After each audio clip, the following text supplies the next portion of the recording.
E trazendo já de imediato o tradicional comentário do Dr. Nelson Egon Geiger. Bom dia, Dr. Nelson. Bom dia, doutor Eduardo. Bom dia a todas as pessoas que estão ligadas no nosso grande portal. A manchete, primeira página da Zero Hora de hoje, diz que Sebastião Melo tem 36% nas pesquisas, nas últimas realizadas, e Maria do Rosário 31%. Os demais candidatos, em terceiro lugar, lá vem com 11%, e o resto tudo 2, 3 e 0%. Então, o que se verifica é que vai terminar a eleição em Porto Alegre entre Sebastião Melo e o PT, que se sabe vai ficar nos 30%. Pode ganhar um pouquinho de votos depois no segundo turno da Juliana Brizola, mas não vai levar os outros votos. Portanto, o prefeito de Porto Alegre possivelmente vai estar reeleito com tranquilidade. Porque a candidata, aquela simplória candidata do PT, não vai fazer mais do que isso, porque isso aqui é Rio Grande do Sul. Isso aqui não se vai em conversa fiada de gente que prega umas teses completamente atrasadas, retrógradas e, acima de tudo, perigosas, que são as teses petistas. Pessoal, por falar em pessoal, lá em São Paulo também aquele outro não vai para cá. Não vai à festa no céu. Mas, ainda na Zero Hora de hoje, página 9, diz que o nosso primeiro mandatário está insistindo em fazer uma nova eleição na Venezuela. E por isso foi criticado veementemente e agredido pelo Daniel Noriega, da Nicarágua, dizendo que ele está a serviço, ele, nosso primeiro mandatário. Eu não gosto de dar o nome dele, porque a gente tem que deixar de dar os nomes para a pessoa se apagar, se sair fora de circulação.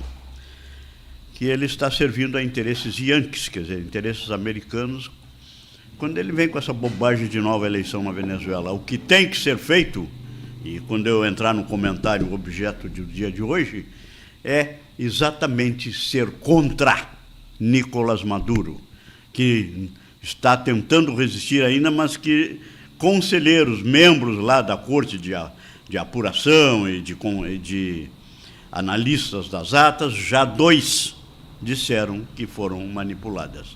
Este mau elemento, este perseguidor das pessoas, este idiota comunista tem que ser tirado do poder. E era muito melhor ao Brasil se aliar a todos aqueles que são, a maioria do mundo inteiro, contrário a Maduro, e não querendo ainda salvá-lo. Mas eu só estou falando em Zero Hora hoje, parece que sou propagandista deles. Não é porque é o jornal escrito. Eu gosto ainda de comentários escritos, eu gosto ainda de ler as notícias escritas diretamente no papel e não através de telefone ou da televisão. Então, por isso ainda estou falando na Zero Hora. A do último sábado, que é a edição sábado-domingo, na última página interna, não na capa de fora, a notícia até está muito singela a notícia, porque são 70 anos, que no dia 24 de agosto, que foi sábado passado, de 1954, o então presidente Getúlio Vargas tirou a sua própria vida quando se suicidou no comando, no governo brasileiro, quando ele era presidente, então, desta vez, eleito pelo voto. No Palácio do Catete, no Rio de Janeiro, que ainda era a sede, era a capital do Brasil, ele tirou a própria vida. E a notícia do jornal é de que eu gosto de falar em fatos históricos, por isso estão mencionando, especialmente que a data é 70 anos, né? Eu já falei isso talvez em outras oportunidades aqui, mas desta vez são 70 anos. Getúlio tirou a própria vida por vergonha, não de má administração, não de corrupção, como anda por aí afora no Brasil, mas porque um assessor dele fez bobagem, tentando dar um tiro no Carlos Lacerda, que era um grande jornalista na época. Como era o nome do jornal? O Lacerda tinha o jornal Última Hora, eu acho. O jornal do Rio de Janeiro, que era muito crítico do Getúlio, e o assessor do Getúlio, que pretendeu eliminar o Carlos Lacerda, errou o tiro e acertou num major da aeronáutica que estava junto com o Carlos Lacerda na rua Tuneleiros, no Rio de Janeiro. E acabou matando o major da aeronáutica, isso criou um impasse e o Getúlio tirou a própria vida. É lamentável que, às vezes, tem gente, eu tenho até um amigo, e eu já disse para ele, não faz a comparação, porque é ridícula, querendo achar que hoje tem também líder no Brasil, quase, ou até pensa ele, eu não penso isso, jamais vou pensar, isso jamais vai passar para a minha cabeça, e que é tão grande quanto o Getúlio. Não. Na nossa história brasileira, se nós começarmos desde o descobrimento de 1501, vamos deixar as informações arqueológicas que estão sendo descobertas, que isso aqui já teve civilizações e está se chegando à conclusão que muito antes dos Incas, dos Aztecas e dos Maias, na América já havia outras civilizações que pode remontar atrás a milhões de anos, mas vamos deixar isso de lado para dizer que na história do Brasil de 1500 para cá, ninguém foi maior que Getúlio Vargas. Ninguém. E dificilmente alguém o será. Tivemos o nosso primeiro imperador, Dom Pedro I, que foi um grande imperador, não há de deixar de reconhecer, o segundo também. Não defendo a monarquia, não sou defensor da monarquia, sou republicano, mas, sem dúvida, Getúlio é a mais importante da história do Brasil.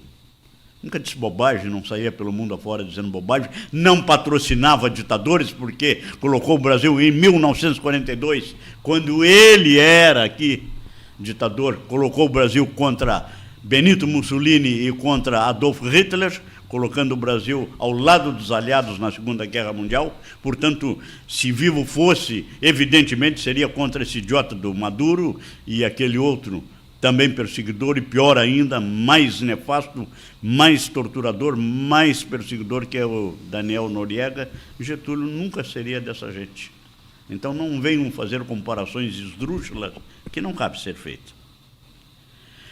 No dia 24 de agosto de 1954, após ser anunciada, eu nunca me esqueço que naquela ocasião estava começando o ginásio, e estávamos em aula, a aula era pela manhã, e entrou o diretor do colégio, São Francisco, era colégio marista, entrou na aula para dizer: os alunos, os senhores estão dispensados, porque morreu o nosso presidente da República. Ele não disse ali naquele momento que era por suicídio, mas ele anunciou a morte e nós fomos dispensados. Nunca me esqueço daquela data, eu tinha 13 anos de idade.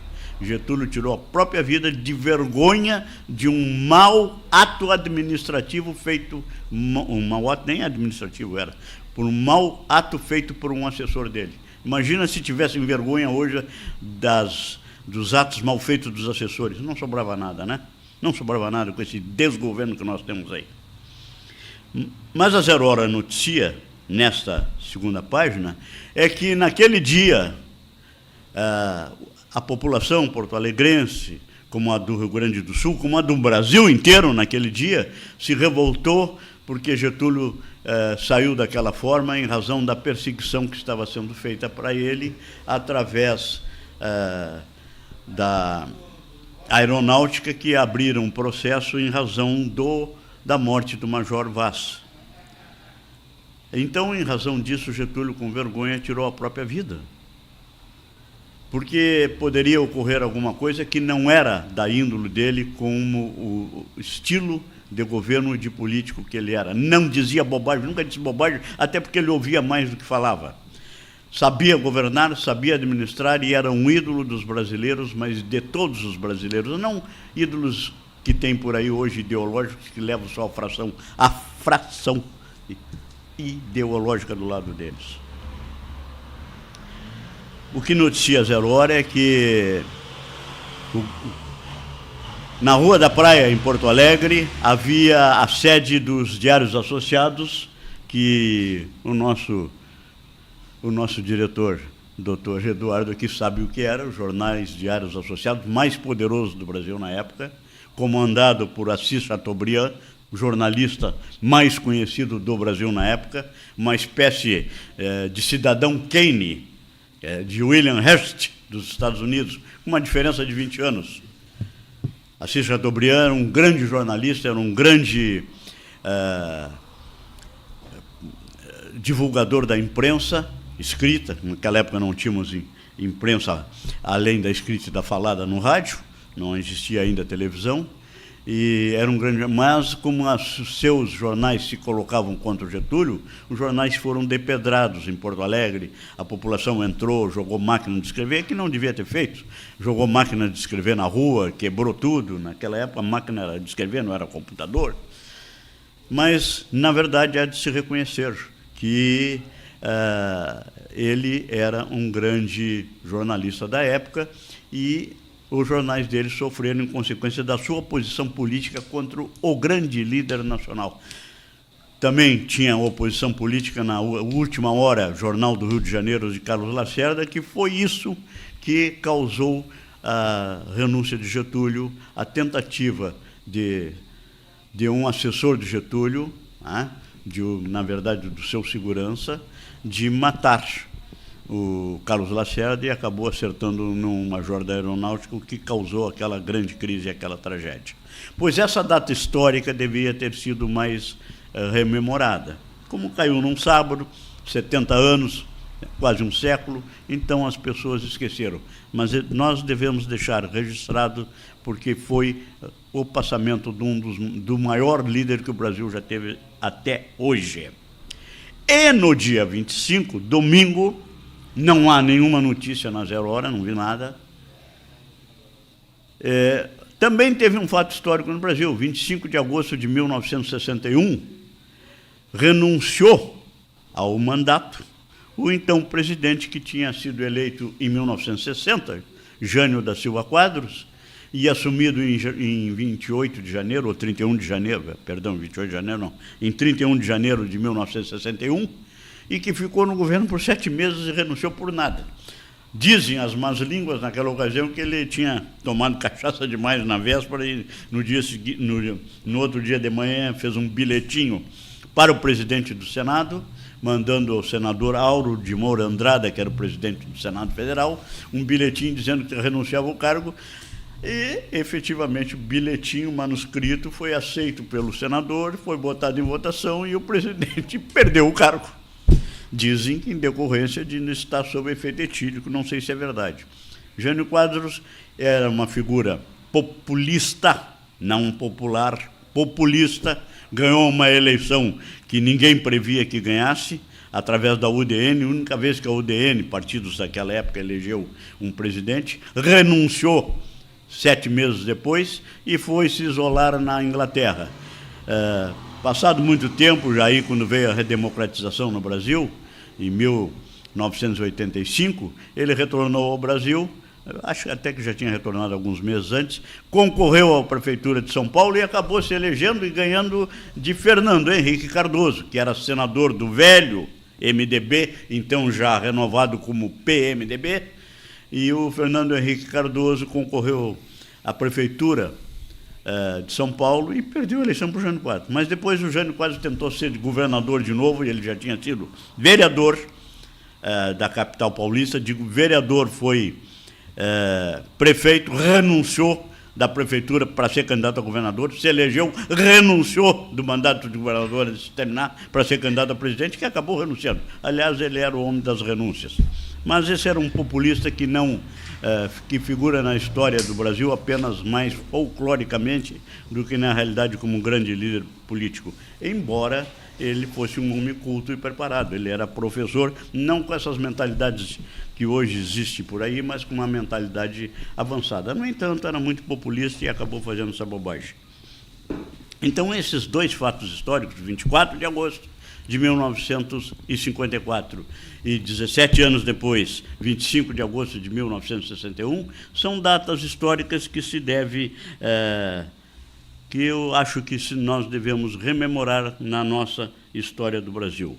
Volto a dizer que o jornal dos Diários Associados, na sua faculdade, o doutor Eduardo deve ter lido muito sobre isso, foi depedrado, foi estragado, mas que tem de se reconhecer que Assis Chateaubriand era um dos grandes jornalistas do Brasil. Depois de Assis Chateaubriand, tivemos o grande diretor da Globo, né, que foi criada em 66. Roberto Marinho. O Roberto Marinho, grandes nomes do jornalismo brasileiro. As histórias estão aí. O Assis Chateaubriand foi comparado, certa época, com o William Hershey. William Hershey, jornalista da Califórnia, nos Estados Unidos, que era um grande jornalista famoso naquela época, inspirou o filme Cidadão Kane, em 1938, estrelado por Orson Welles. Esses são os comentários de hoje, já que de política brasileira, em razão das eleições, só podemos falar em ideologia ou candidatos de outros locais, não podemos falar nos daqui. Bom dia. Bom dia, doutor Nelson Egon Geiger.